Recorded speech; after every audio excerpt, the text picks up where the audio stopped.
Continuaremos con el panel Salud y Epidemiología. Invitamos al escenario a Ariel Bardach y Guillermo Grau. El médico Ariel Bardach disertará sobre arsénico y salud. Es especialista en clínica médica de la Universidad Nacional de La Plata, magíster en epidemiología y doctor en medicina por la UBA.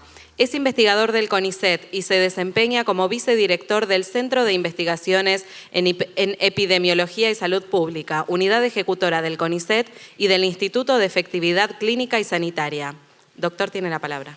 Bueno, muchas gracias. Es un gusto estar acá para charlar de este problema importante. Yo les voy a acercar un poco la visión desde la epidemiología y la salud pública, de un tema que es trascendente y del cual no hablamos lo suficiente. Alguien muy sabio me decía, hay un par de cuestiones sobre las cuales tenés que conocer todo. Una es tu salud, la otra es tus finanzas. En la salud no conocemos todo, no hablamos y no hay información suficiente. Lo que vamos a hablar en este ratito es dos palabras de la distribución geográfica global en áreas contaminadas, la prevalencia de exposición, cuáles son las fuentes, solo nombrarlas, ¿no? Porque es muy poquito tiempo, cuáles son los efectos en agudo y en crónico de la exposición al arsénico y dos palabras de prevención. Creo que el doctor Grau más tarde va a profundizar en la parte clínica. Bueno, esta es una diapositiva muy conocida, un trabajo grande que se hizo en 2008, en el cual se evalúan las áreas con acuíferos afectados. Ustedes ven que en Sudamérica, en la llanura chacopampeana, en Chile, en México también, en Centroamérica, y después, particularmente lo que es conocido en Bangladesh, India, zonas de California. Son áreas particularmente expuestas, algunas por ocurrencia natural y otras por derivadas de la actividad minera, sobre todo. Digamos que se cree que hay más de 200 millones de personas expuestas en todo el mundo con una exposición crónica en agua de más de 10 microgramos litro. Y esto, yo decía al principio que es importante conocer lo que nosotros llamamos carga de enfermedad, que es cuántas muertes se pueden considerar, cuántos casos de internaciones, cuánta morbilidad es responsable es atribuible al arsénico. Eso es un concepto que nosotros llamamos carga de enfermedad y sabemos que en Argentina es alto en términos de, ya les digo, muertes por cánceres atribuibles, por intoxicaciones, por chiquitos que no llegan a nacer. Y además por la morbilidad, no solo los que se mueren, sino los que viven con secuelas de la intoxicación por arsénico, y eso le quita calidad de vida a nuestra población. Entonces, estos son más o menos los números que ven, 2 a 4 millones en Argentina, quizás en Sudamérica 2 a 4 millones, más de 1 millón de personas en India, en China, estos son datos de este paper. Creo que en Argentina ha sido estudiado el tema, está sentada Susana García, que coordinó un trabajo muy interesante, en aquel momento se llamaba CONAPRIS, en el que aunó 10 tesis doctorales con muchísima información muy rica, uno de los reportes más interesantes que vi sobre la temática en Argentina.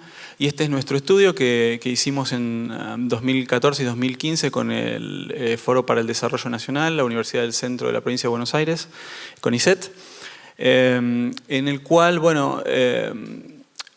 tratamos de mapear cómo era la situación epidemiológica en Argentina, cómo era la situación en relación a la exposición en agua de red y en agua de pozo. Nosotros vimos los datos provienen de la Facultad de Farmacia y Bioquímica y son datos de 2005 a 2014, en diferentes mediciones, tanto en el tiempo como geográficamente dentro de una misma localidad, y mostraron que localidades como Suipacha, Bolívar, 9 de Julio, Lobos, tienen concentraciones realmente altas, ¿no?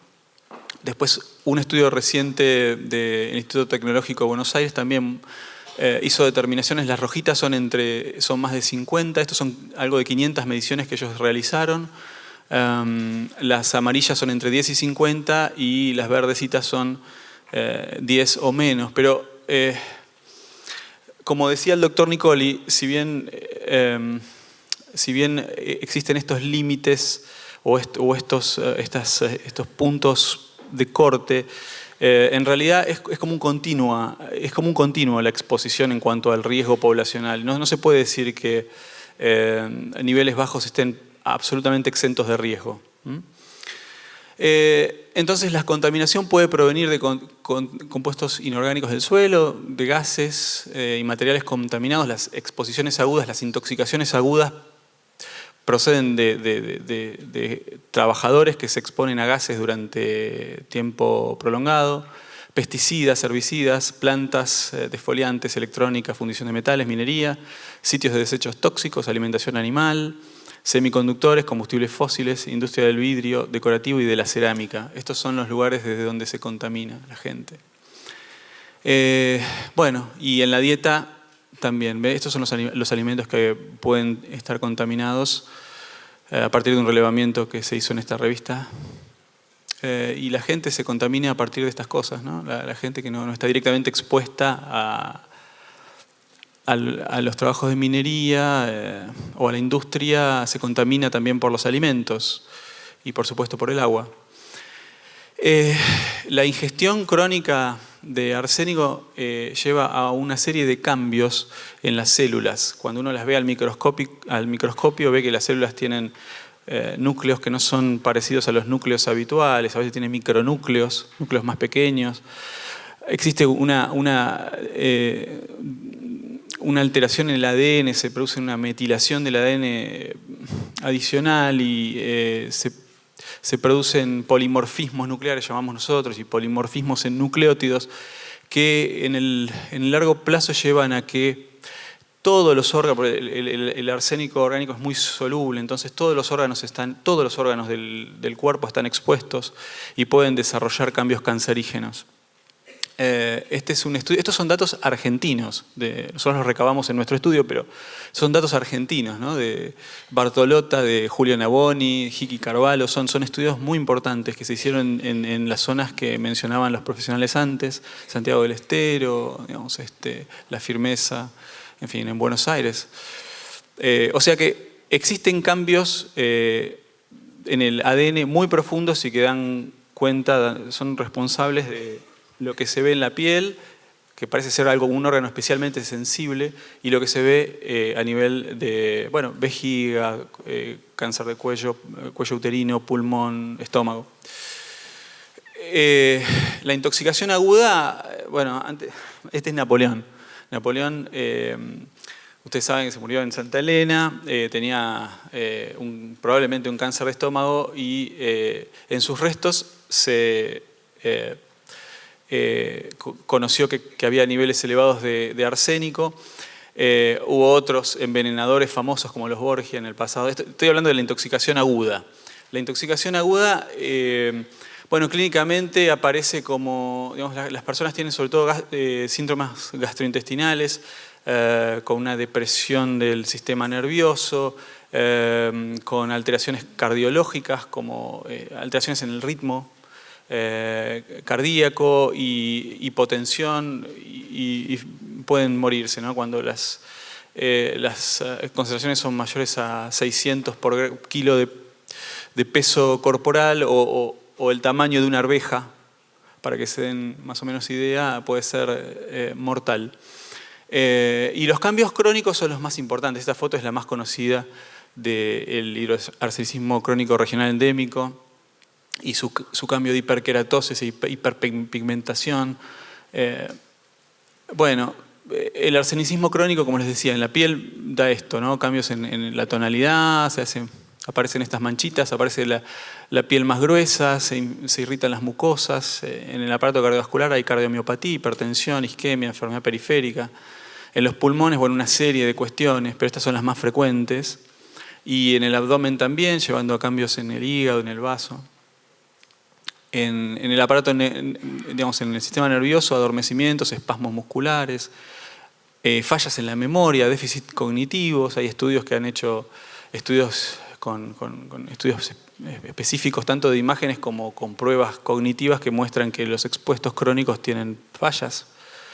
Diabetes mellitus, aspectos inmunológicos también alterados. Muy importante, esto que les comentaba, el arsenicismo crónico trae problemas materno-infantiles. Pasa muy fácilmente la placenta y causa toxicidad, bajo peso al nacer, abortos, en fin, esta es evidencia fuerte, ¿no? Son revisiones sistemáticas y, bueno, claramente con concentraciones mayores a 50 ya hay un aumento de riesgo importante. En relación al cáncer, yo les decía,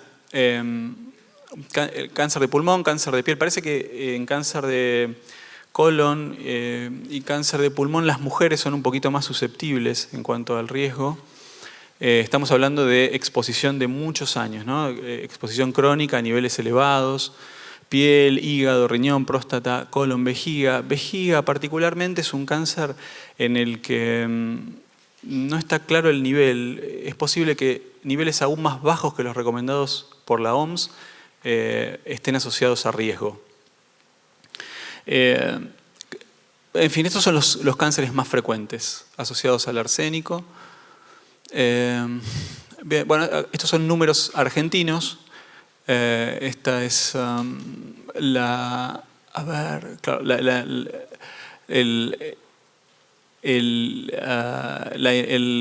razón de incidencia en varones y en mujeres del colon, en fin, esos estudios de Abayay, de Molina, Corey en 2005 y 2006. Bueno, nada, hay mucha evidencia internacional y hay mucha evidencia argentina sobre esto. La mortalidad por todas las causas, ustedes si ven qué tanto se mueren las personas en áreas expuestas y en áreas no expuestas, ven que en áreas expuestas por cualquier causa las personas se mueren más. Un 70% más que en áreas no expuestas. Y hay evidencia de asociación con mortalidad de cáncer de pulmón y vejiga en un estudio gigantesco en Chile que se hizo evaluando las personas de áreas expuestas versus no expuestas en más de 500.000 individuos, publicado en 2007. O sea que mortalidad específica atribuible al arsénico y mortalidad general de cualquier causa están relacionadas con el arsénico. En cuanto a medidas preventivas, yo creo que se va a hablar sobre todo a la tarde, pero simplemente para mencionar algunas es importante, bueno, estas son las que mencionar las medidas que están en boga, ¿no? Importar agua, recolectar de la lluvia, cambiar de pozo si es que está contaminado, tratar el agua contaminada de diversas maneras, que va a haber creo que hora y media hablando de esto. Bueno, cocinar alimentos en grandes volúmenes, identificar con gente con desnutrición o déficit de folatos que hacen como más susceptible a la persona a la toxicidad cuando tiene déficits nutricionales en las áreas contaminadas, para finalmente tratar de paliar un poco la situación. Así que, en definitiva, y como para cerrar, yo creo que lo que tenemos que tener ahora es una mejor información sobre la exposición. Nosotros en nuestro estudio, tal como había señalado el doctor Oteiza previamente, también nos encontramos con la dificultad de que las instituciones gubernamentales y las instituciones proveedoras de agua nos negaron la información, nos cerraron la puerta.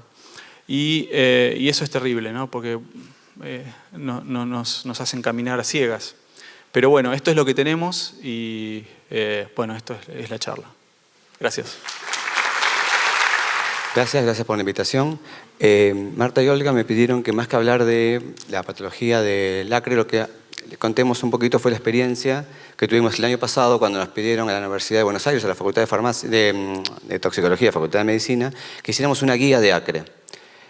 Todas las vicisitudes transcurridas en el armado de la guía creo que son interesantes, porque explicar a un público en 10 minutos clínica de acre implica no confiar en los médicos que los van a atender, que deberían saber mucho acre, vamos a contarles todo lo que saben los médicos, así que me posiciono desde la universidad, desde la Facultad de Medicina, Toxicología, para exponer el tema.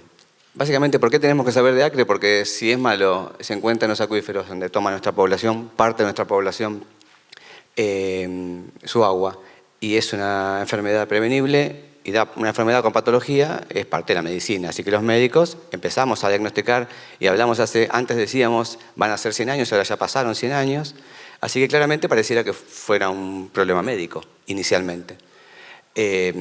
Así que en la facultad nos dedicamos muchísimo al acre.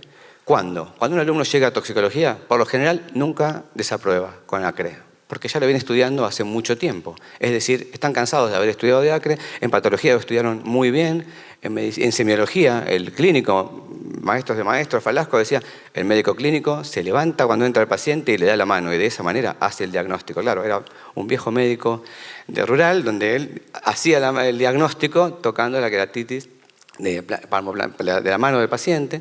En dermatología, porque se ligan todos estos pacientes que finalmente tienen alguna dermatopatía, así que hay todo un desarrollo y le dan mucha importancia, y obviamente en toxicología, de donde vengo, es un temón acre. Es decir, que la gente en medicina estudia mucho acre antes de recibirse. ¿Sí? ¿Y qué les enseñamos? Rapidito, que es un problema que se genera en muchos países, que, con sus características particulares, que en Argentina hace unos años se empezó a regular, es decir, cuando nosotros éramos chiquitos, la legislación era casi inexistente, así que tomábamos el agua que había sin legislación. Ahora todavía estamos discutiendo en qué lugar el agua y las fuentes, en qué lugares, el mapa, todo el tiempo hay nuevos mapas sobre fuentes, diferentes tipos de mapas. Y básicamente, ¿qué les enseñamos a los médicos? En un mínimo resumen, ¿no? Que el problema está en las aguas y en los alimentos cocinados por esas aguas, mayoritariamente, aunque no exclusivamente. Hablamos de arsénico crónico, ¿sí? Y que es una enfermedad prevenible. Una vez que aquel paciente, no todos los pacientes pocos pacientes de hecho, tiene patología clínica evidente y además puede ser bien variada. Con lesiones cutáneas, extracutáneas y con malinización. Y que tiene varios periodos, que al principio va a estar solamente xenobiótico, luego va a estar dentro del cuerpo pero sin ninguna manifestación, solo bioquímica, así que ahí empezamos a hablar de biomarcadores y empezamos a ampliar el espectro, ya no solo médicos, sino hay que meter a la gente del laboratorio en esta cuestión, para cuando aparecen los síntomas clínicos, en realidad ya van años de exposición y estamos llegando tarde. Es una medicina sintomática. Y entonces un tema que parecía súper médico, tengo hasta poco para ofrecerles, desde la medicina clínica, ¿sí? Porque requiere bastante tiempo para generar patología. Entonces, ¿qué hacemos nosotros? Desde el abordaje clínico distribuimos las lesiones dérmicas o dermatológicas de las manifestaciones sistémicas. De las sistémicas menores tenemos un listado enorme que no los quiero aburrir, pero casi cualquier órgano encontramos que está afectado. Pero honestamente estas clasificaciones poco han cambiado en los últimos años. Es decir, el aporte de la clínica, de la dermatología, de la toxicología, a estas cuestiones es muy bajo comparativamente a la medicina más básica, cuando nos explican mecanismos de teratogenicidad, por qué los diferentes mecanismos de acción. Dejamos de hablar de activación de grupos sulfidrilos para ver otros mecanismos mucho más concretos. Ese área aportó mucha más información. Y luego en el tratamiento de las aguas. Así que nosotros estamos un poquito atrás. Porque básicamente lo que terminamos siempre diciendo es que la prevención de la enfermedad está condicionada por la capacidad humana de gestionar disponibilidad de agua de bebida segura. Así que al final no pasa a ser mi problema, pasa a ser, en todo caso, debería ser el diagnóstico y no mucho más. ¿Sí? Y entonces el agua segura, bueno, los romanos hace 2000 y pico de años hacían acueductos y llevaban lo que ellos consideraban agua segura para su población. Y algunos de ellos abrían la canilla y tenían agua en su casa, en el medio de la ciudad, lejos de la fuente original. Mucha de nuestra gente no tiene esa capacidad todavía. ¿Sí? Y en un momento se planteó la posibilidad de trabajar sobre los pozos de las aguas y ver qué calidad tenía ese agua. Entonces nos pasaba, ibas a un pozo, le decías, este tiene arsénico elevado, el que está allá no. Un año después volvías y era al revés. Y entonces es muy difícil, requiere controles regulares. Así que estas dos medidas parecieran, la anterior, esta es para grandes ciudades sin ninguna duda, es decir, esto no hay discusión, pero las poblaciones más alejadas, más pequeñas, esto que es muy complejo, hay una cantidad de nuevas propuestas y acá sí hay mucho avance y de esto no voy a hablar yo, les enseñamos globalmente a los alumnos, pero la verdad es que es de otras áreas la incumbencia. Ahora, no se termina.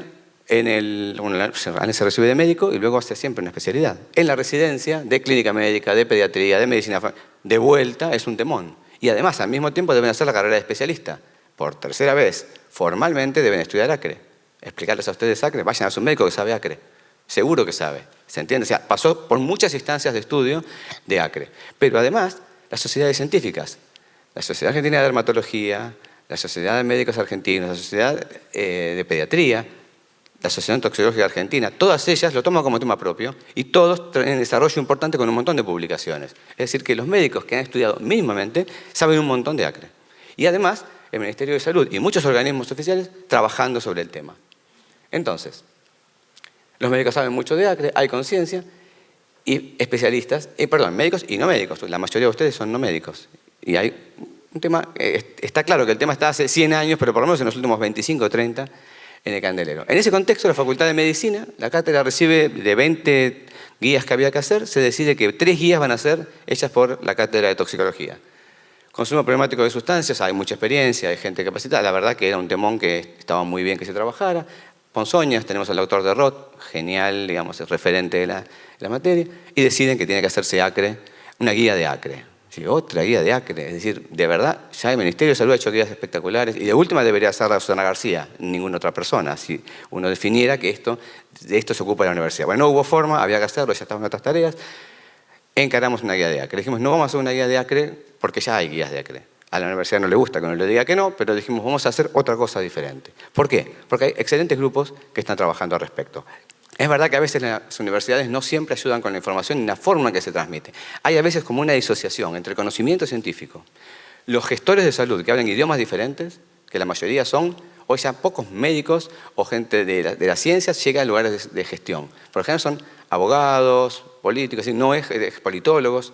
Es decir, hay una disociación entre el lenguaje de unos y otros. Y los médicos en el medio, a veces ninguno de los dos. ¿Sí? Entonces, bueno, si con un tecito parece que lo podemos arreglar, o el título es acre, el nombre de una enfermedad desconocida, cuando hace 100 años que tenemos, y esto sale de un folleto universitario, es complicado. Podría parecer que tenemos razón, que hay que hacer de vuelta todo, pero es la verdad que mucha gente trabajando intensamente. Es decir, nos damos la vuelta, vemos a la Facultad de Farmacia y Bioquímica, encontramos a Aida Bellamil, a Valentina Olmos, a Ana Boni, es decir, gente haciendo cosas. Esto es para sacarle fotos, y cualquier político que entra a cualquier algo, si lee este artículo, que no es un artículo en realidad, es una noticia médica, digamos, una publicidad, está muy interesante. El Ministerio de Salud de la Nación, digamos, viene contando lo que viene haciendo, cómo viene trabajando, cómo hace las guías muy interesantes, muy útiles para el abordaje médico. ¿Estamos? Y sociedades científicas, Sociedad Argentina de Toxicología, regularmente hace publicaciones y trabajos, y además guían a Beca Jarrillo Negativa. Es decir, hay mucho trabajo sobre arsénico. Ni que hablar de, el trabajo de INTI sobre un modelo de intervención para abatimiento de arsénico, es decir, qué soluciones posibles podemos... Hay mucho trabajo ya hecho. El Garrahan tomándolo como propio y uniéndose, gente de clínica consultorios, bajo riesgo y laboratorio central. Y entonces, hay mucha buena información, el acre es una enfermedad prevenible, y como en todos los trabajos lo que dicen es, el único que puede ser efectivamente controlado en un contexto de manejo de riesgo es el nivel de exposición. Al final hablamos del agua. Entonces, seguir insistiendo en la facultad y en otras áreas sobre porque, no aumentamos, tenemos muy bajo registro. Es decir, los médicos por lo general registramos muy mal, hacemos pocas denuncias de los eventos de notificación obligatoria, que lo es, y entonces no notificamos los casos. Así que básicamente siempre todos los trabajos resumen en hay que estudiar más las fuentes, hay que estudiar más las formas de tratamiento y hay que trabajar con las autoridades para que aseguren agua segura, y eso sigue pasando hace 100 años, claramente. Hubo en algún momento, en los 60, Aguas Argentinas, Obras Sanitarias, hizo una obra muy grande de distribución de agua, y en los últimos años AISA está trabajando muy fuerte, sobre todo en la parte del conurbano y periconurbano, trabajando fuerte en distribución de agua para grandes poblaciones. Pero para las poblaciones más alejadas tienen alguna dificultad. Así que, ¿qué hicimos desde la facultad? Tomamos todos los documentos que encontramos, no hicimos algo endogámico. En otros años atrás hubiese sido muy seductor para nosotros volver a hacer una guía. La verdad que ya era, de verdad, no tenía sentido. Así que tomamos todo el material que encontramos, invitamos a participar a la gente que conocíamos que estaba trabajando desde Tucumán, a INTI y Facultad de Farmacia y Bioquímica. Y lo que hicimos fue poner el foco en actualización de conocimientos. Es verdad que hay algunas cosas nuevas que los médicos no estábamos teniendo tan en cuenta, estuvo bien. Le miramos desde la perspectiva médica, por supuesto, y lo más importante es modelos de intervención. Este año cumplo 20 años de docente en la toxicología, ya me estoy poniendo grande y tengo alumnos que están entrando, que se van al interior, que luego en el interior es más fácil que un médico pase a lugares de gestión, y la realidad es que, démosle herramientas para la toma de decisiones, que no es tan fácil, porque nos ha pasado, se sienta con un secretario de salud, que es el tercero o cuarto en poder hablar ante el intendente o al gobernador. ¿Por qué? Porque antes viene el de prensa, el de gobierno, el de economía, y plantearle problemas que hace 100 años estamos viviendo. Conocemos que sus soluciones son el aporte de agua como problema prioritario, algunas veces le cuesta muchísimo. Cuando tiene que discutir la semana que viene qué médicos van a estar haciendo partos en su hospital. Y entonces, en la urgencia de la vida cotidiana del gestor, le tengo que plantear que la política que haga hoy, probablemente en su gestión no que la vea, tiempo después los otros que sigan a él, y entonces nos pasa que algunas veces las soluciones pasan a la parte de atrás, y después el otro día voy con plomo, y el otro día voy con monóxido de carbono, y bueno, ya si no puse primero acre seguro que no va a entrar. ¿Sí? Pero se hizo mucho hincapié en estos modelos de intervención. ¿Sí? Y entonces ahí la gente del INTI hizo un trabajo muy importante, porque no es tan fácil, hemos visto ósmosis inversa en pequeñas poblaciones, sin mantenimiento, y ya obsoletos el sistema, por ahí había que hacer algo más sencillo, más sustentable que esa población, o peor, que le damos un método con hierro y la población elige no consumir porque el agua dulce que tiene arsénico le parece mejor, la percibe como más rica que el agua que está tratada. Así que hay que hacer trabajos con la población, uniendo la gestión. Por eso desde la universidad, para formar más médicos y hacer nuevas guías a los médicos, nos pareció que no alcanzaba, había que agregarle estas cuestiones. Así que en eso estuvimos trabajando, ¿sí? Porque no puedo dejar de decirlo, es muy llamativo. Tenemos una patología de más de 100 años, donde el sistema de salud la definimos como un problema de salud pública, y nos movilizamos un montón. A ver, ya en 2006 me acuerdo, en San Juan, en la reunión anual del Ministerio de Seguridad de la Nación, eran 20 personas, y había 5 universidades o 6 presentando métodos de abatimiento, y ningún político, nadie nos escuchó, digamos, no había luego algo que pasara. Y hoy estamos, pero sí saltan rápidamente cuando una exportación de manzanas es rechazada. Entonces, nuestra población puede estar recibiendo arsénico en el tiempo, pero los americanos no están dispuestos a que su población lo perciba. Y eso hace mucho ruido. Bueno, eso puede ser malo, porque decimos, bueno, siempre dije, no me hiciste caso. O aprovechemos ese momento, y entonces está bien, para que la manzana no tenga agua expuesta a arsénico, capaz que también mi población podría no estar expuesta, y utilizarlo y aprovecharlo, se me ocurre que puede ser más inteligente. Así que bueno, muchas gracias, y a la gente que trabajó en el tema. Invitamos al escenario a las doctoras Valentina Olmos y Marianela Savio, quienes disertarán sobre técnicas analíticas. Valentina Olmos es doctora en Bioquímica y Farmacia, docente investigadora en la Cátedra de Toxicología y Química Legal de la UBA, miembro de la Red de Seguridad Alimentaria. Marianela Savio es doctora en Química, investigadora del CONICET en el Instituto de Ciencias de la Tierra y Ambientales de La Pampa, docente investigadora en el Departamento de Química de la Universidad Nacional de La Pampa y miembro de la Red de Seguridad Alimentaria. Tienen la palabra. Bueno, muchas gracias, buenos días. Como resumen de la presentación de hoy, y como tenemos poco tiempo para exponer las dos, vamos a dividir la presentación en 3 partes. Yo voy a presentar los métodos analíticos aceptables para la determinación de arsénico en agua. Después Marianela va a seguir con la capacidad analítica disponible en la Argentina para cerrar con las conclusiones de este apartado. Los métodos analíticos aceptables los podemos clasificar muy a grandes rasgos en métodos espectrofotométricos, espectrometrías atómicas, ICP masas, técnicas electroquímicas y fluorescencia de rayos X, los principales grupos. Vamos a describir algunas pocas características de cada uno de estos grupos. Los espectrofotométricos en general se basan en la reacción entre el arsénico y algún compuesto, dando un producto coloreado. En muchos casos, como en el caso del método de Pasaki-Sedivec y del del azul de molibdeno, estas metodologías son cuantitativas. En el caso de Woodside se pueden, mediante una cartilla de colores, semi-cuantificar la presencia de arsénico en agua. En general tienen una sensibilidad baja, trabajan bien a niveles mayores a 50 microgramos litro, tienen complejidad baja y costo bajo, son fáciles de implementar en el laboratorio. En cuanto a las espectrometrías atómicas, se basan en la interacción entre la radiación electromagnética y los átomos del elemento, en este caso el arsénico, en el estado fundamental. Se pueden clasificar en absorción, emisión y fluorescencia atómica. Se puede trabajar con modos de atomización por llama o por atomización electrotérmica u horno de grafito, y otros tipos de atomización con plasma acoplado inductivamente o con plasma inducido por microondas. La sensibilidad de las espectrometrías en general es buena, inclusive se mejora en aquellos casos que se acoplan con generación de hidruros, HG, como dice acá. la complejidad es alta y el costo también es elevado para implementar en el laboratorio. El caso del ICP-Masa, mediante un plasma de radiofrecuencias se transmite energía a la muestra, esa energía causa desolvatación del analito, del elemento, atomización e ionización del elemento. En este caso es una metodología que permite el análisis de muchos elementos a la vez.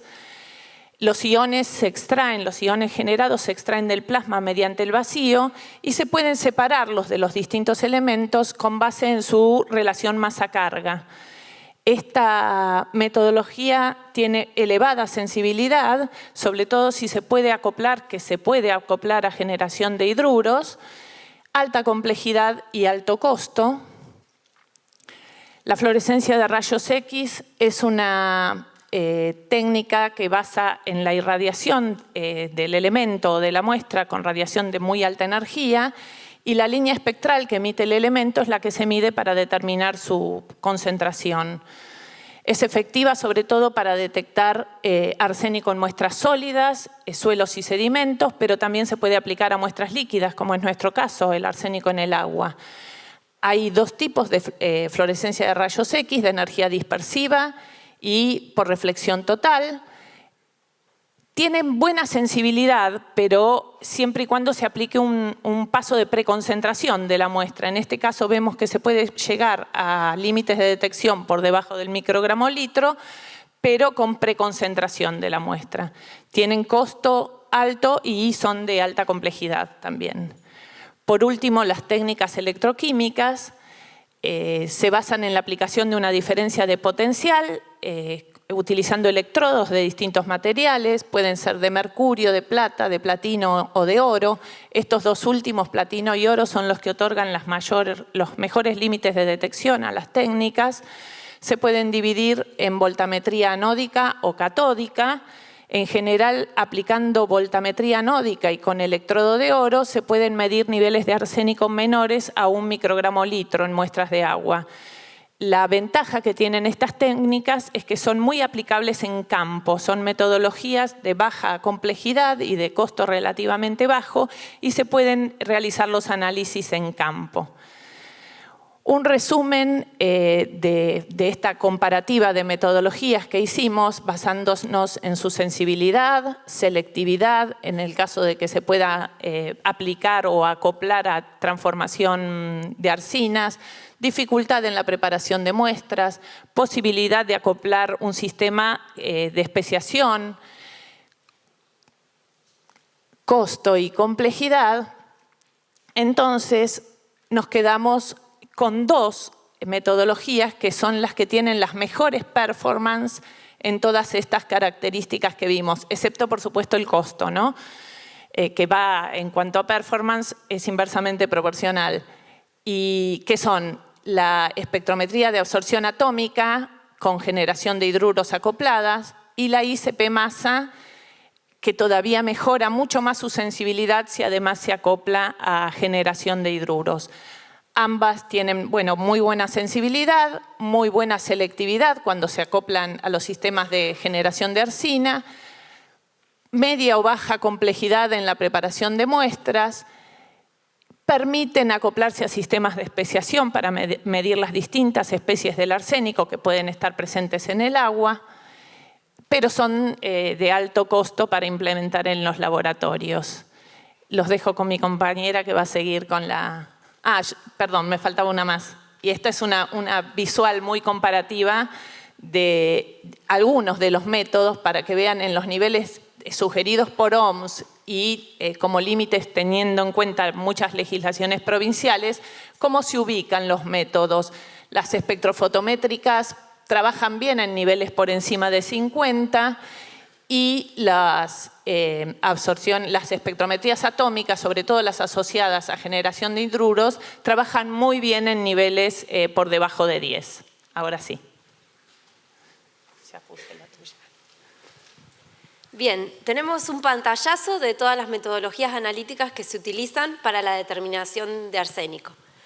Pero queríamos saber qué pasa en el país, es decir, cuál es la capacidad analítica que tenemos en Argentina para poder determinar arsénico. Es por eso que entre el año pasado y este año se lanzó una encuesta que aún sigue vigente para poder relevar las capacidades analíticas. ¿Por qué digo vigente? Porque tal vez algunos de ustedes digan, a mí no me llegó la encuesta. Bueno, aún están a tiempo de completarla porque de todas las encuestas que enviamos a universidades, a institutos de CONICET, a INTA, INTI, a miembros de la Asociación Argentina de Químicos Analíticos, organismos competentes, solo recibimos 27 respuestas. Nosotros creemos que después de este taller podemos llegar a tener muchas otras respuestas. ¿Qué consultábamos? Bien, en principio, si el laboratorio hacía la determinación de arsénico y si lo hacía, ¿qué metodología analítica empleaba en la determinación? De esas 27 respuestas, 23 dijeron que sí realizaban la determinación y 4 que no lo hacían. Además, también consultábamos si tenían idea de si había, o si tenían información, si en su provincia había métodos, técnicas disponibles para remover el arsénico. De las respuestas que obtuvimos, 4 nada más dijeron tener idea y que solo conocían de ósmosis inversa. Bien, entonces ahora vamos a ver los principales resultados que obtuvimos de esta encuesta por provincia y por instrumental. Bien, de la distribución por provincias podemos ver que 10 fueron las provincias que contestaron, podemos decir 11, incluyendo a Ciudad Autónoma de Buenos Aires, que tenían la capacidad o que en su laboratorio podían determinar arsénico. Si lo vemos un poquito más en el mapa, podemos ver que el 23% se concentra en la Ciudad Autónoma de Buenos Aires, seguido por Santa Fe, Córdoba y la provincia de Buenos Aires. Es decir, que esa región ocupa más o menos el 66% de esa, o sea, el 66% son los que tienen la mayor cantidad de laboratorios para poder determinar arsénico, seguido por La Pampa, Mendoza, Santa Cruz, Tucumán, Misiones, San Luis y Río Negro. Bien, en el informe que presentamos de arsénico se encuentran el nombre de todos estos laboratorios junto con el contacto, con el responsable del laboratorio, el instrumental que utiliza y los límites de detección de cuantificación a los que llegan. Vemos que en Ciudad Autónoma de Buenos Aires los laboratorios principalmente pertenecen a la UBA, al Instituto Tecnológico de Buenos Aires. En Santa Fe, son laboratorios que pertenecen a la Universidad Nacional de Rosario, a la Universidad Nacional del Litoral, al INTI.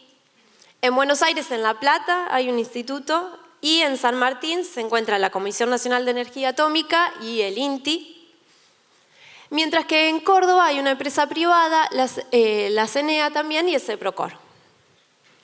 Si seguimos por La Pampa, hay 2 laboratorios, el INCITAP, que es el Instituto de Ciencias de la Tierra y Ambientales de La Pampa, doble dependencia con la Universidad Nacional de La Pampa, el INTA, y también en Misiones hay un INTA, pero en este INTA ellos dicen que tienen el equipamiento, que podrían realizar la determinación de arsénico, pero aún este equipamiento no está instalado.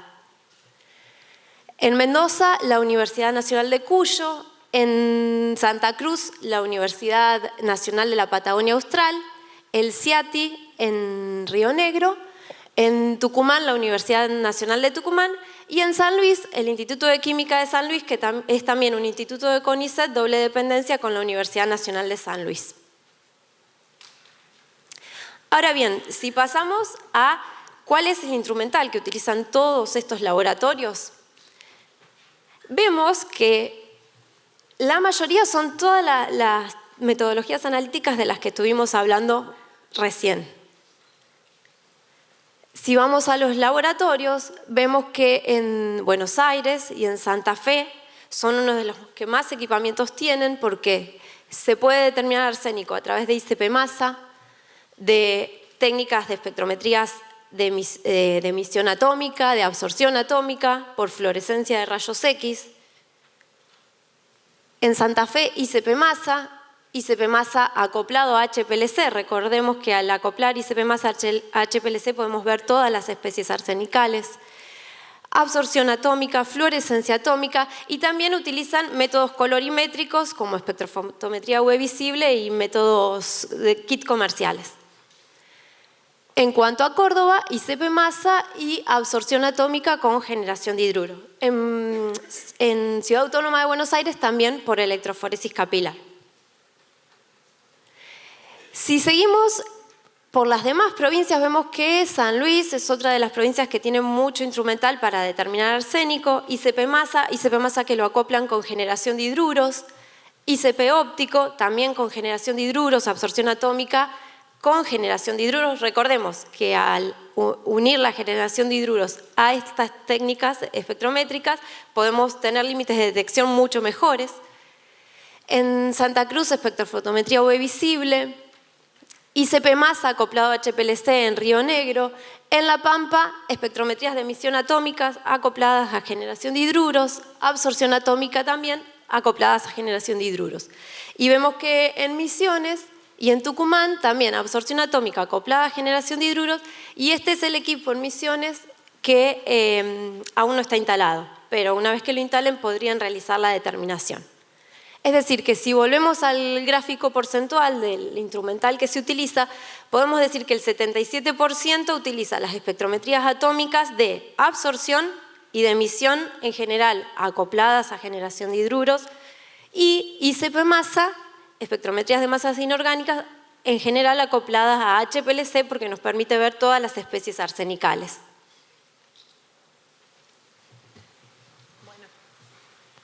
Para cerrar las conclusiones en relación a la selección de un método, podemos decir que los sistemas que se basan que acoplan generación de hidruros o que generan arsina tienden a ser los más sensibles, ya lo dijimos varias veces.